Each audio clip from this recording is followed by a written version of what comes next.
हो त्यो भएको हुनाले शिक्षकलाई निजामती सेवा सुविधा अनि यो सरकारले किन नदिएको एउटा कुरा त्यो छ हैन। एउटा कुरा त्यो छ। अर्को कुरो के छ भन्नुहुन्छ भनेपछि अनि मती केन्द्रसम्म पुगाउने त शिक्षकै हो।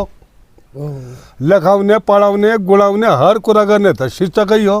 अनि शिक्षक माथिमा अहिले हस्तक्षेप र दमन र 10 वर्ष अगाडिको तलब र अहिलेसम्मलाई त्यही तलब खामान्ने यो सरकारको नियम के छ? यो भएको हुनाले अहिले हाम्रो शिक्षकहरूलाई यो सरकारले एकदम गैरीय हिसाबले हेर्नुपर्छ। यो नहेरेको हुनाले अहिले अहिले काठमाडौँमा कत्रो आन्दोलन चलेको छ।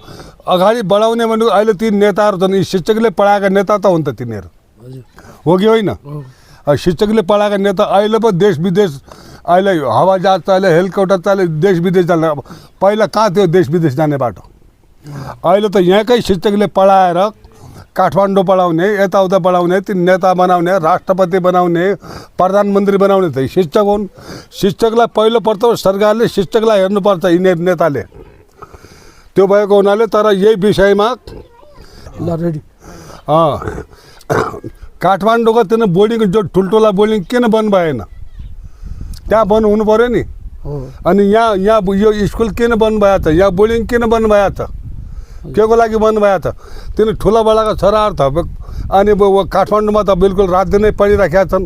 त्यहाँ बन्द हुनु पऱ्यो कि परेन? यो नेताले बुझ्नु पऱ्यो कि परेन? यो नेताले बुझ्ने आवश्यक हो। यो यहीँबाट सुरु भएर प्रधानमन्त्री पनि यहीँबाट सुरु भएर गएका हुन्। राष्ट्रपति पनि गाउँबाट सुरु भयो, जनताले जिताएर गएका हुन्। यिनले शिक्षकलाई हेर्नु पऱ्यो परेन? अर्को कुरो अनि काठमाडौँमा चाहिँ स्कुल बोर्डिङ चालु हुने अनि त्यहाँदेखि त्यो सरकारी स्कुल चालु हुने, यहाँ गाउँ बिल्कुल यो स्कुल बन्द भइरहेका छन्, बोर्डिङ बन्द भइरहेका छन्। यो के विषयमा भएको छ? यो कुरा सरकारले बुझ्नु पऱ्यो परेन? त्यो विषयले गर्दा यो मेरो यही विषयमा मेरो चित्त बुझ्दैन। सरकारले शिक्षकलाई पूर्ण हिसाबले हेर्नुपर्छ, माग पुरा गर्नुपर्छ, पूर्ण हिसाबले हेर्नुपर्छ। जो शिक्षकको माग छ त्यो सरकारले पूर्ण गर्नुपर्छ, नत्र गर्दैन भनेपछि शिक्षकको माग पुरा भएन भनेपछि हामी अभिभावक र अनि शिक्षक र हाम्रो विद्यार्थी सिधा रोडमा जान्छ। त्यतिखेर थाहा हुन्छ कि यी कस्ता हुन् भन्ने कुरो, त्यतिखेर तपाईँ थाहा पाउनु होला।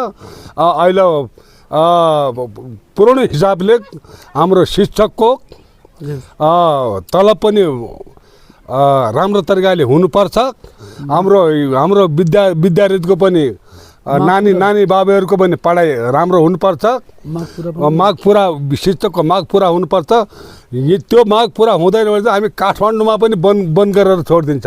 हस्, धन्यवाद।